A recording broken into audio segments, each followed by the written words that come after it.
So, the penny has stopped being produced in the United States. Sure, they may not be worth much, and probably can't buy anything alone anymore, but when people find one, they find it very lucky for them, and I happen to be one of these people.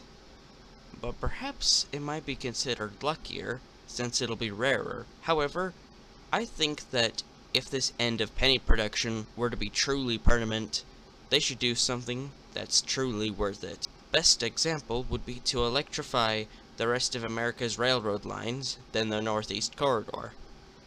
And here's how I envision the locomotive designs that would run on electricity. This would be one of them. It would be built for heavy freight, banking, and shunting. And just alone it would be able to go 85 miles per hour, pulling 110 heavy fully loaded freight cars. And here's this other locomotive. This one's more aerodynamically shaped. It would be for pulling passenger cars, autoracks to carry automobiles so people wouldn't have to worry about paying excessively for gasoline for long distance journeys, and also refrigerator cars. Why specifically those, you may ask?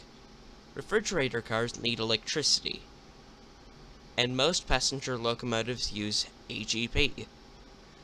And head-end power powers the electricity in the rolling stock. However, most locomotives that pulled refrigerated boxcars didn't have AGP.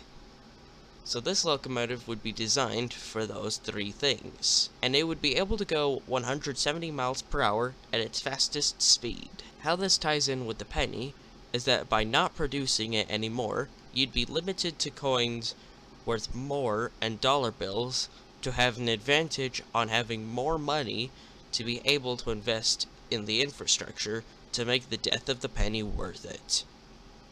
And if it's 2027 and no electric trains are running and no infrastructure for it is being set up, not even in the works, then I would get a petition for people to sign to bring pennies back.